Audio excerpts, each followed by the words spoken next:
lwansonga ate namwe muli wano lwansonga sagerako nenetegerera okutegeza ekivuli kino mwe mwaŋŋamba gamba nti weewaawo nze kyemugamba kyenkola era neteteekanya nnyo neŋŋamba nti nno kannoonye ekituufu ekinaabamatiza n'ekifo ekirungi we munaasobola okutuuka amangu abaana beeka mwebalye ddala ensonga noonya watali biwunga biri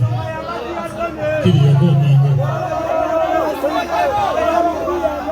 abaana beeka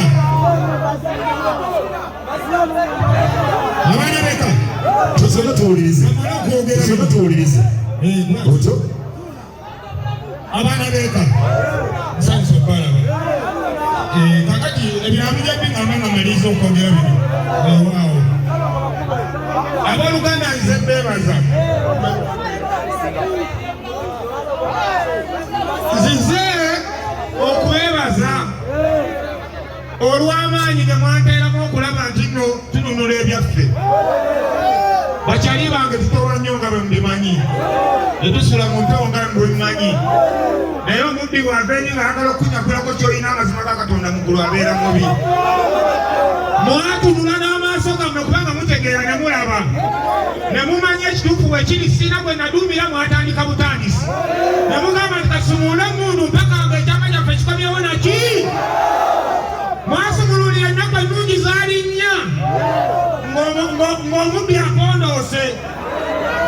era n'atukowoola bulungi n'atuwa ebyaffe naki gamba ndoozi eryamu suuna bbeeni kuliko omubbi yogera amanya abiri suuna bbeeni kuliko omubbi suuna bbeeni kuliko akayiringu weewaawo naki kakati munnange ne waba nti nno bakama bange baba nga bansabye enteekateeka ng'eno nange kanjiteekao tusanyukire wamu ffenna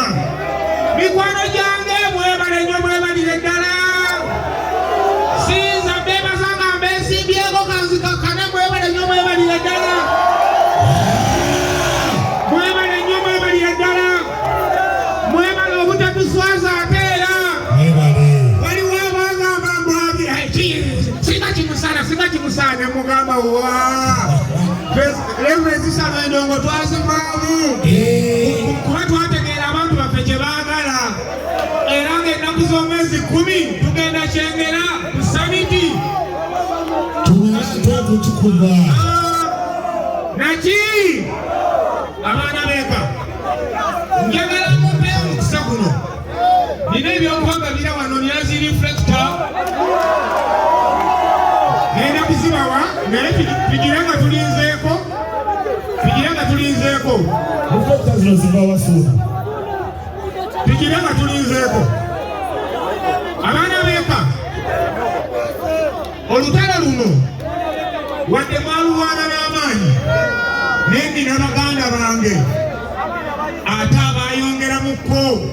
n'ogamba tino omuyaayo ono ataddemu ekigere eky'amaanyi era mbadde nsaba abatonotono abasobodde okubeera nga babaawo wakiri babanjulireko mubalabe babakubireko kabaayi wakiri mubalabeko baganda bange abo balwana n'amaanyi amayitirivu nnyo njagala kwaniriza musajja wange bamuyita MC Meya naki MC Meya jangu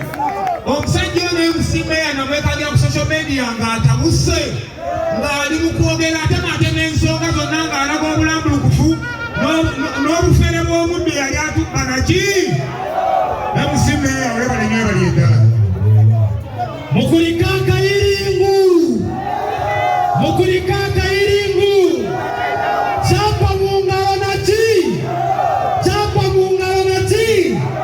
mwebale kwagala Sona Beni, mwebale kwagala Bazira Tone, mwebale kwagala MC Meya,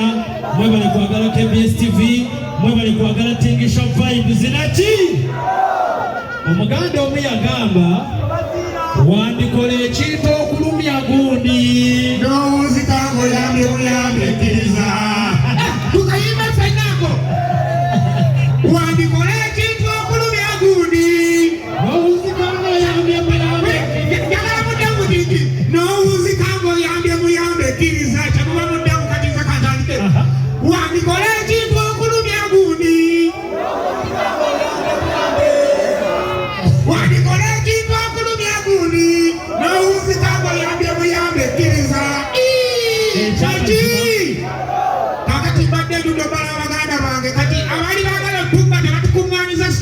nyingi mpaka sawa nyezo kumacha. Ate kumanya tuogerako ebigambo mbu tutandika n'omuleti kati tugenda gisumulula kati mpaka kumacha. Kati abantu baffe nkiddamu nze musimeya akulira Equity for Men. Equity for ki? Equity for Men. Kakati abasajja tetukyayagala kunyigira mu ttooke era ekindeese olwaleero nga nkubye masuuti njagadde nzigire mu ango y'abalooya ebyanga ebyattingisha mubimanyi naye leero nga embeera yambala ki abasajja temuddamu kunyigirwa mu ki timwakyali naki timwakyali mumujjukira oyo twakola tuti suna beeni naki oyo twakoze tuti kakati tulinze mulala tusala muki ono baziira ntone mwana weka kakati nga amasibula yonna kyemuviiridde kyekebwa kyankwanzi kiruhura ukomansibi mityana sembabule kalungu masindi fokoto kasanda acume pakwachi lira soloti kampala wakiso mukono luwero na misindo na mutumba kabale lukunjiri kazo ishaka bulamaji luka na kaseke na kasongolo na kabili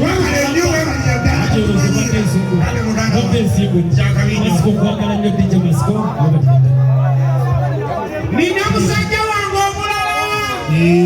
tukyagenda maaso bamuyita Benison Pulonaki ye yayimba kali akayimba akatambula enyovu ani omubbi w'ettaka uno sanyiza okulaba microphone ye emuduka ku masannyalaze Ani omubbi w'ettaka ani omubbi w'ettaka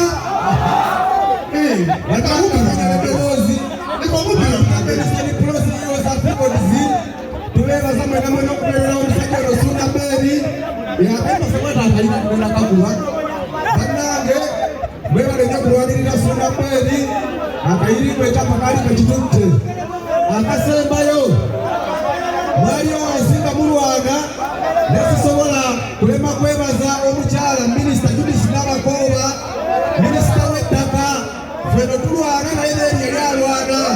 ani omubbi w'ettaka ani omubbi w'ettaka ani wefamire tweyanzanye tweyanzege webale nnyo webalye eddala webale nnyo webalye eddala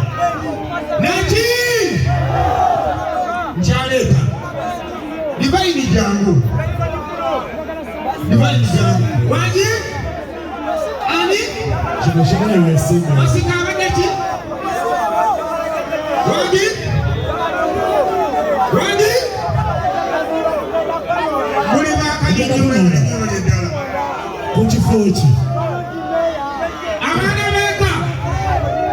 beeka tuwulirize nimukanyomera akebaza mikwano gyange abambeererawo mu nteekateekero ne banyambako nga tambulya ddala bulungi ffenna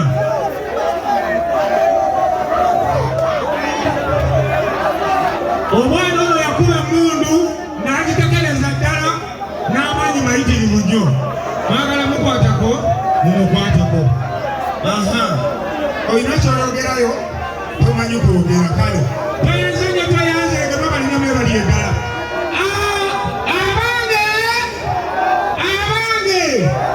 abange kakati njagala Mr. Sebuti Consensus Club Manager of the family embodies. So continue.